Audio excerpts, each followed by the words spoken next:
welcome to Cryptid Tours. Thank you for joining me, and I hope you guys have been taking care of yourselves. Have a couple stories for you. I hope you enjoy them. 3 months ago, I was camping with a friend in a very remote part of Northern California. I'm a massive wilderness junkie. I've been camping all my life, and I spend much of my free time hiking, rock climbing and hunting, etc.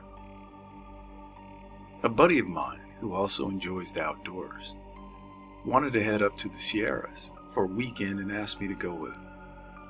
It was our second night, and we were sitting up by the fire. We weren't staying at a campsite. We hiked about 10 miles from our cars to a clearing with a beautiful view he had stayed at once before.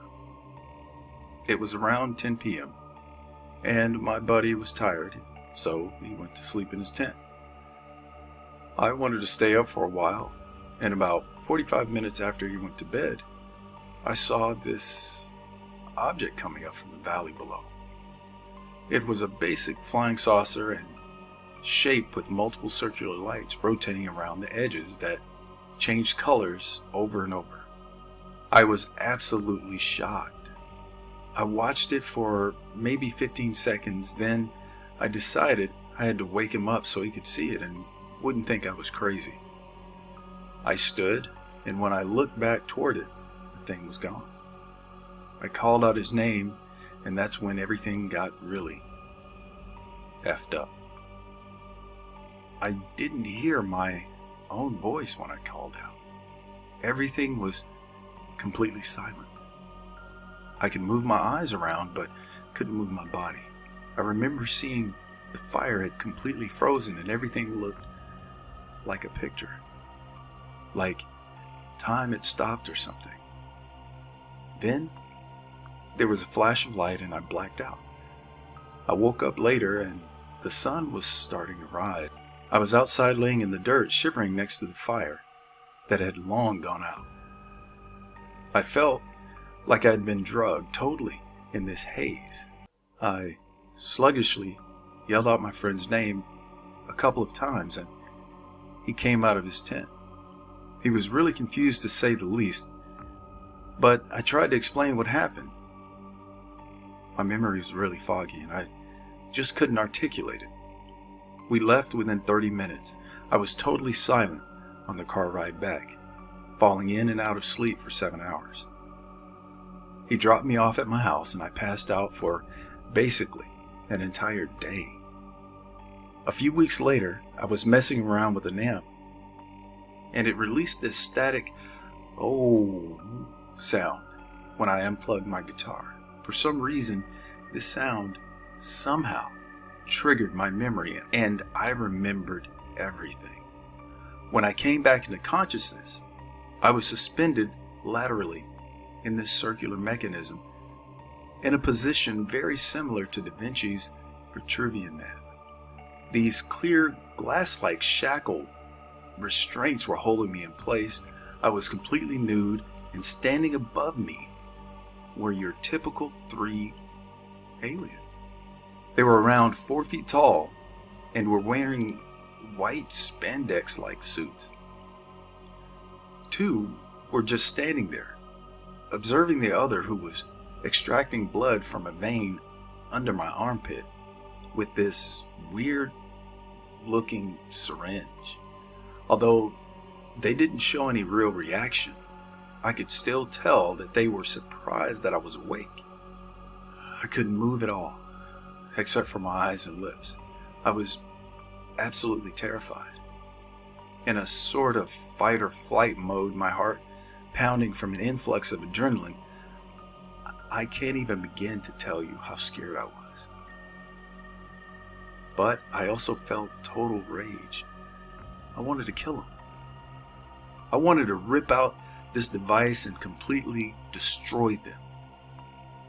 My brain went totally primal, just animal instinct, and I could just tell that they could sense my anger, because they all stepped back simultaneously. Now, I'm 6'3" and 185 pounds, and I was hoping I looked as threatening as possible, which was a bit silly because I was totally paralyzed and therefore completely harmless. Two of them disappeared from my view and presumably left the room. The other one was just staring at me, void of any emotion. I wanted so badly to just shut my eyes, but I forced myself to just stare right back at it, trying my hardest not to blink. Then the other two came back, and now they weren't alone. I honestly couldn't believe my eyes. Standing there behind them were two very tall, very human-looking beings, a male and a female. They looked like Norse gods, with bright golden hair and massive eyes. The males were dark blue and the females were violet. I suppose they are what the UFO community refers to as Nordics.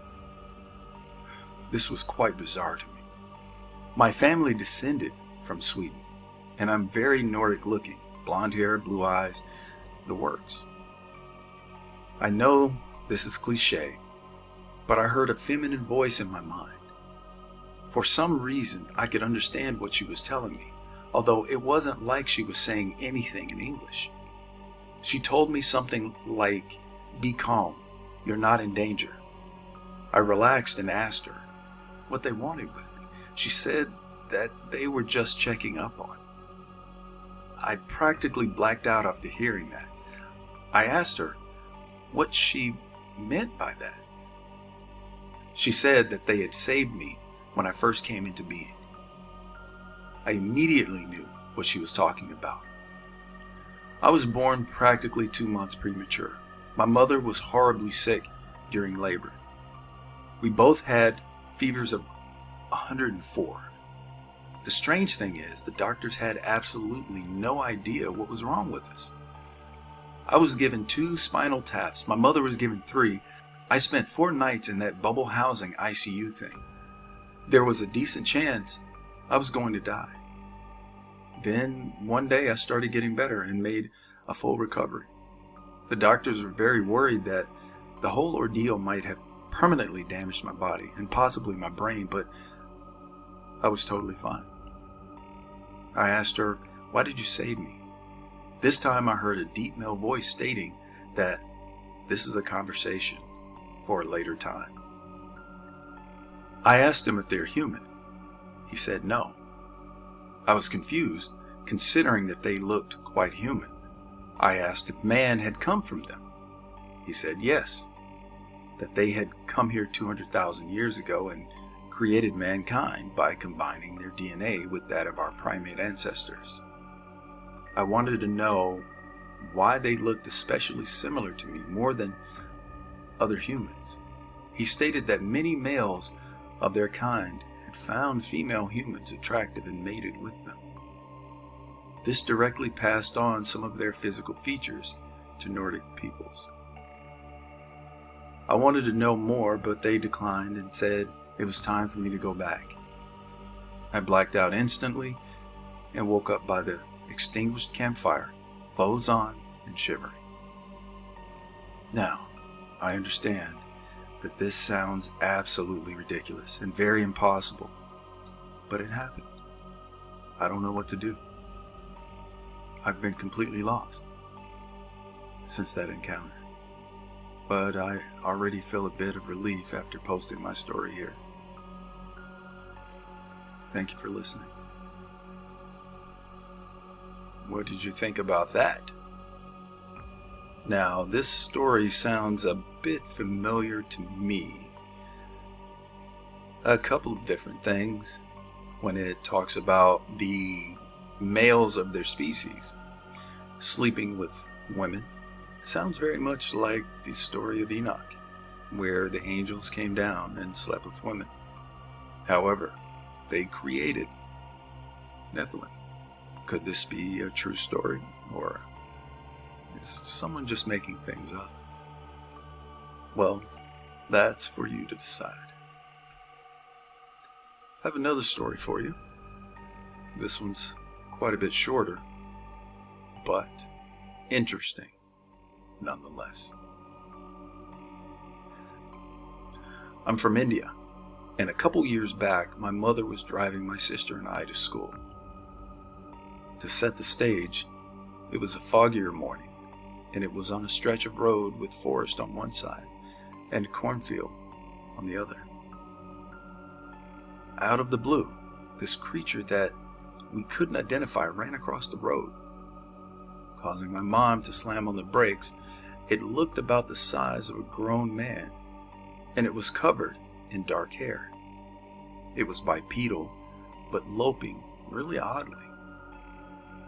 Needless to say, it wasn't a coyote, and I've never heard of bears being in central India.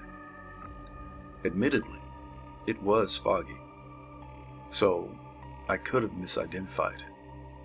Now, this person didn't really describe what this was. It didn't give any features other than the fact that it looked humanoid, it was bipedal, and it had hair.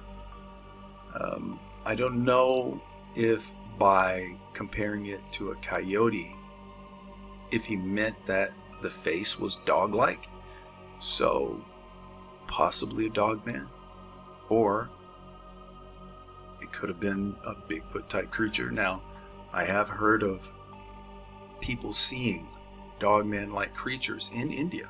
In fact, I saw a video I saw a picture that was supposedly from India, and it was very clearly a Dogman-type creature. In fact, it looked very much like the werewolf from American Werewolf in London. But again, whether this story is true or not, who knows? I'll leave it up for you to decide. Thank you guys for joining me. Hope you enjoyed the stories. If you haven't done so already, please make sure you click that like button. Also, subscribe. And make sure you hit the bell notification so you are able to hear the stories I put out next. Again, thank you so much. Have a great day. And God bless.